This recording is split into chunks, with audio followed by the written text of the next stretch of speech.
ఇక్కడ computer stores sales data ఉంది.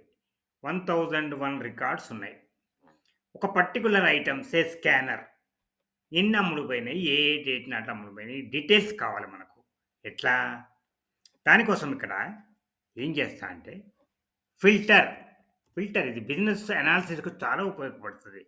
Filter అరే ఏంటిది? A22 C1001 కామా క్రైటీరియా ఏంటిది?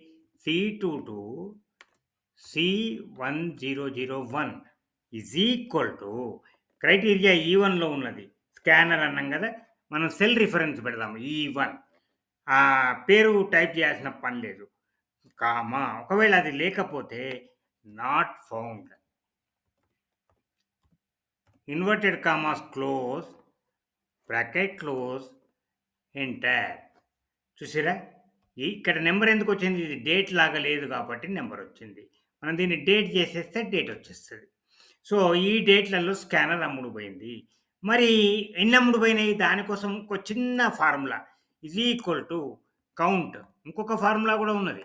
కౌంట్ ఏంటిది? దేని నుంచి దేని వరకు? డేట్‌లను కౌంట్ చేస్తే అయిపోతది గదా! డేట్స్ అంటే దేనిలో ఉన్నాయి అవి? ఈలో ఉన్నాయి. ఈ నుంచి ఈ వరకు ఫిల్టర్ చేసిన డేట్లున్నాయి మనకు. మొత్తం కాలమ్‌లో ఎన్ని డేట్లున్నాయో అన్ని డేట్‌లొస్తాయి. అంతే బ్రాకెట్ క్లోజ్, ఎంటర్. చూసిర్రా? స్కానర్‌లు 102 అమ్ముడుపోయినాయి. ఇప్పుడు ఈ స్కానర్ ఇక్కడ తీసేస్తా. అప్పుడు ఏం స్కాన్ చేయాలో తెలవదు కాబట్టి నాట్ ఫౌండ్ అని వచ్చింది. చూసిర్రా? ఐటెమ్స్ 0 అమ్ముడుపోయినాయి. మరి వేరేది పెడదాం. మౌస్ పెడదాం. MOUSE.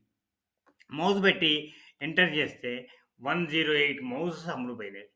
ఈ రకంగా మన సేల్స్ డేటాను మనము ఫిల్టర్ ఫంక్షన్ ఉపయోగించి ఇన్ఫర్మేషన్‌ను మనము ఎక్స్ట్రాక్ట్ చేయొచ్చు. ఇది డెసిషన్స్ తీసుకోవడానికి చాలా ఉపయోగపడుతది. ఆ విధంగా ఇంకా ఎన్నో ఫిల్టర్‌ను వేరే ఫంక్షన్స్‌తోని మనం కంబైన్ చేస్తే చాలా ఉపయోగపడుతది. ఓకే.